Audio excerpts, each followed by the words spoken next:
Assalamualaikum warahmatullahi wabarakatuh. Dalam uh, mata kuliah data mining ini, kita akan membahas mengenai metode fuzzy chain clustering. Yang pertama yaitu definisi mengenai fuzzy chain clustering ini. Fuzzy clustering adalah teknik clustering yang digunakan dalam pengelompokan data yang tidak hanya memiliki nilai yang sama dalam suatu cluster, tetapi juga kelompok nilai-nilai yang memiliki dua atau lebih kelompok menurut level keanggotaannya. Fuzzy chain ini bersifat soft clustering, artinya sebuah data dapat menjadi bagian dari beberapa kelompok. Berbeda dengan hard clustering, di mana sebuah data hanya menjadi milik sebuah kelompok itu saja. Algoritma fuzzy chain ini bekerja dengan menetapkan titik data dengan keanggotaan ke setiap cluster berdasarkan jarak antara titik data dan center cluster, sehingga menjadi hard clustering. Artinya dari soft clustering tersebut kita ubah menjadi hard clustering. Metode fuzzy chain ini disusun dengan langkah-langkah sebagai berikut. Yang pertama, tentukan himpunan data Z.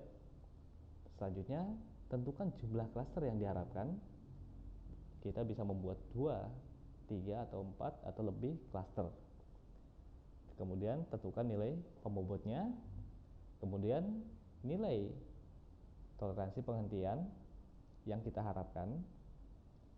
Lalu jumlah iterasi yang mau kita lakukan. Yang kedua, inisialisasikan matrik partisi secara acak. Yang ketiga, hitung cluster centernya. Kemudian hitung jaraknya. Perbarui matrik partisi. Yang keenam, ulangi sampai nilai pembobotnya, nilai toleransi penghentiannya sudah kurang dari toleransi penghentian yang telah kita tentukan. Artinya proses fuzzy chain tersebut sudah selesai. Kita masuk ke dalam studi kasus fuzzy chain. Dipergunakan data sebagai berikut ini. Terdapat 10 data yaitu A, B, C sampai J dengan nilai parameter X1 dan X2. Data ini kita pergunakan juga pada kasus perhitungan Kamin yang telah kita bahas sebelumnya. Selanjutnya, tentukan nilai-nilai yang dibutuhkan dalam perhitungan fuzzy chain. Dari sini kita tentukan bahwa kita akan membagi menjadi 3 cluster. Lalu nilai pangkatnya yaitu 2. Lalu maksimum iterasi yaitu 100. Dan error terkecil yang diharapkan atau epsilonnya 10 pangkat minus 4 atau 0,0001. Dari sini, apabila nilai error terkecil yang diharapkan tidak tercapai, sedangkan maksimum iterasinya sudah selesai, maka nilai terakhir itulah yang akan kita pergunakan sebagai kelompok data. Tetapi apabila dalam proses iterasinya telah kita dapatkan nilai error terkecil yang diharapkan, maka proses perhitungan fuzzy chain tersebut telah selesai. Oke, berikutnya tentukan nilai random sebagai keanggotaan cluster. Dari data-data ini kita tentukan nilai-nilai ini secara random untuk cluster 1, 2, dan 3-nya. Dimana apabila kita jumlahkan nilai antara C1, C2, dan C3-nya, dia akan bernilai 1.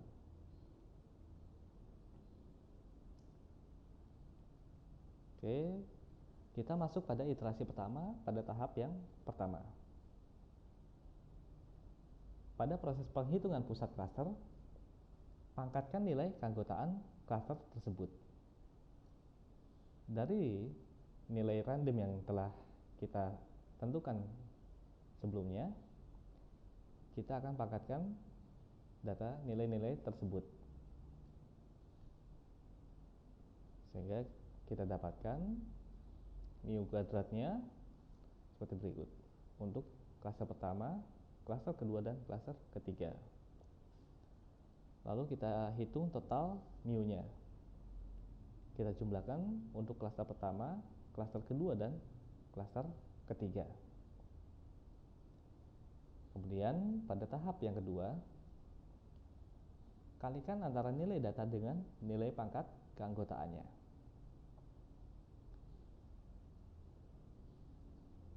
Nilai datanya dengan klaster yang pertama seperti berikut.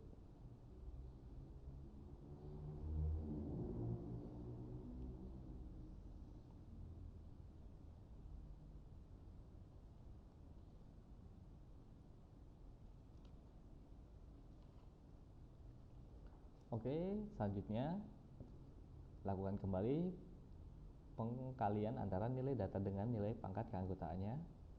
Kalau yang sebelumnya yaitu nilai parameter X1 dan X2-nya dikalikan dengan klaster pertama, yang sekarang yaitu nilainya dikalikan dengan klaster yang kedua. Nilai ini artinya pada data yang pertama yaitu data A, X1-nya 1 dikalikan dengan 0,25, hasilnya seperti ini. Berikutnya X2 3 dikalikan 0,25, hasilnya adalah seperti ini. Berturut-turut kita kalikan datanya sehingga didapatkan nilainya seperti berikut.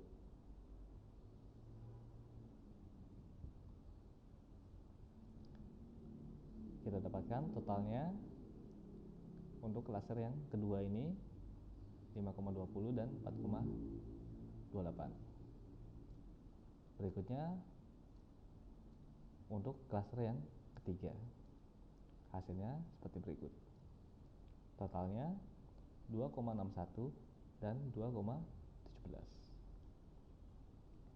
Kita masuk pada tahap ketiga. Hitung pusat klaster berdasarkan nilai total yang telah didapatkan. Dari nilai-nilai total yang telah kita dapatkan pada proses perhitungan pada tahap kedua dan tahap pertama dan kedua tersebut, lalu kita hitung pusat klasternya.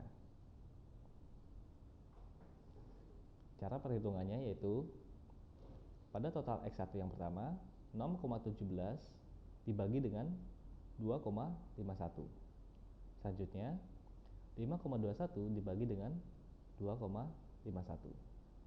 Untuk yang X2-nya 5,20 dibagi dengan 1,61, lalu 4,28 dibagi dengan 1,61, dan selanjutnya, sehingga didapatkan pusat klasternya yaitu untuk klaster pertama, kedua, dan ketiga. Posisi pada mu kuadratnya, sehingga didapatkan rumus 3 dikurangi 2,46 pangkat 2 ditambahkan 3 dikurangi 2,08 pangkat 2 dikalikan dengan 0,55, sehingga didapatkan hasilnya adalah untuk yang L1 telah kita dapatkan untuk nilai seluruhnya. Lalu bagaimana untuk penghitungan L2 pada data A ini? Rumusnya sama, yang membedakan adalah posisi pada pusat klasternya. Kita ambil posisi yang kedua. Rumusnya sama saja, 1 dikurangi 3,24 pangkat 2 ditambahkan 3 dikurangi 2,66 pangkat 2 dikalikan dengan 0,25, sehingga kita dapatkan nilainya, nilai fungsi objektifnya untuk L1, L2, dan L3 nya kita total untuk tiap datanya 0,25 ditambahkan 1,27 ditambahkan 0,18, totalnya adalah 1,69, sehingga nilai fungsi objektifnya adalah nilai total keseluruhan pada total setiap data ini. Nilai fungsi objektif didapatkan adalah 14,42. Atau kalau kita panjangkan kembali yaitu 14,4241. Kita lihat P1-nya adalah sekian, P0 adalah 0 karena masih dalam iterasi yang pertama. Sehingga apabila P1 dikurangi P0 di absolut nilainya adalah 14,4241. Error terkecil yang diharapkan adalah sekian, nilainya 0,0001. Kita lihat selisih nilai lebih besar daripada nilai error terkecil yang diharapkan, maka iterasi dilanjutkan. Karena selisih nilainya masih lebih besar dari nilai error terkecil yang diharapkan, 14,4241 lebih besar daripada 0,0001, maka iterasi diteruskan. Untuk menuju tahap iterasi yang kedua, kita lakukan proses perhitungan pada tahap 5 dan tahap 6 untuk membuat data keanggotaan baru pada iterasi selanjutnya. Kita lakukan perhitungan matriks partisi. Kita ambil data parameternya, pusat cluster, lalu penghitungan matriks partisi kita hitung dengan rumus seperti berikut. 1 dikurangi 2,46 pangkat 2 ditambahkan 3 dikurangi 2,08 pangkat 2 dipangkatkan min 1 per 2 dikurangi 1, sehingga didapatkan nilainya adalah 0,34.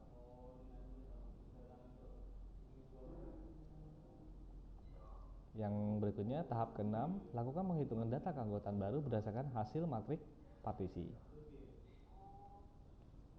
Dari nilai matriks partisi tersebut, kita total kembali untuk tiap datanya. Didapatkan nilai totalnya. Lalu, untuk menghitung data keanggotaan baru dengan rumus 0,34 dibagi 0,79. Lalu yang berikutnya 0,20 dibagi 0,79. Dan yang berikutnya 0,26 dibagi 0,79. Sehingga didapatkan hasilnya total seluruhnya adalah seperti berikut. Nilai ini merupakan nilai yang digunakan untuk proses pada iterasi kedua.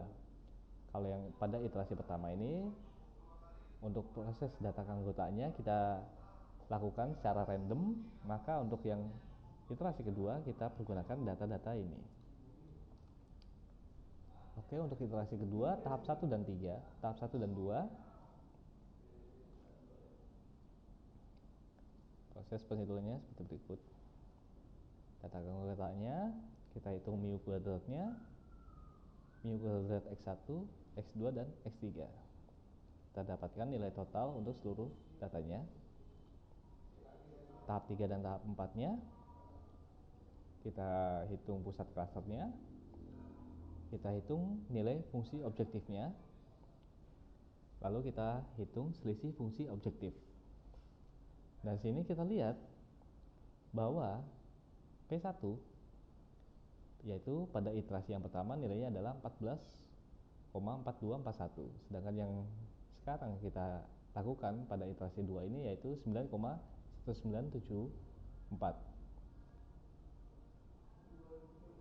Nilai P2 dikurangi nilai P1 kita absolutkan sehingga hasilnya adalah 5,2267. Apakah nilainya lebih kecil daripada error terkecil yang diharapkan? Ternyata masih besar, maka iterasi akan kita teruskan. Proses penghitungan akan terus kita lakukan sehingga pada iterasi ke-9, ke-19 selisih fungsi objektif lebih kecil nilai error terkecil yang diharapkan. Maka hasil cluster yang telah selesai dan didapatkan data pada tiap clusternya. Kita lihat di sini selisih fungsi objektifnya. Yang P2-nya 4,7039, pada iterasi sebelumnya 4,7040, sehingga nilai selisihnya adalah 0,000053. Nilai ini lebih kecil daripada nilai error terkecil yang diharapkan, sehingga iterasi selesai. Lalu kita hitung untuk derajat keanggotaan baru. Nilai derajat keanggotaan diambil dari hasil perhitungan matrik partisi.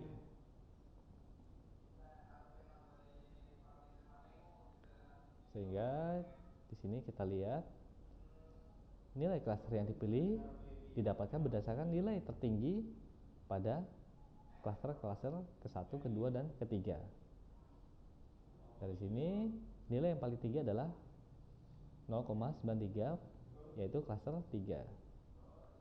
Berikutnya pada data B 0,69 pada klaster 3, dan seterusnya. Pengelompokan data didapatkan dari nilai tertinggi pada derajat keanggotaan data. Hasil klaster ditunjukkan pada tabel di bawah ini. Klaster yang pertama yaitu E, G, dan H. Klaster kedua C, D, F, I, dan klaster ketiga adalah A, B, dan Oke, untuk contoh perhitungan fuzzy Chain clustering menggunakan Excel dapat kita lihat di sini, di mana ini merupakan nilai parameternya, nilai data awal, penentuan datanya, serta keanggotaan cluster secara random. Di sini terdapat penghitungan pusat cluster, hasil pusat clusternya, penghitungan fungsi objektif, dan penghitungan matrik partisi U. Untuk penentuan apakah iterasi berlanjut atau tidak dapat kita lihat berdasarkan selisih fungsi objektif di sini. Prosesnya sama sampai hasil pada iterasi ke-19, di mana pengelompokan datanya adalah sebagai berikut. Nilai-nilai ini didapatkan berdasarkan nilai hasil dari perhitungan matrik partisi U,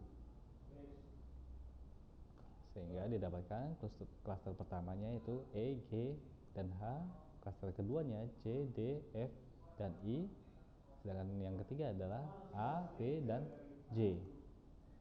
Oke, sekian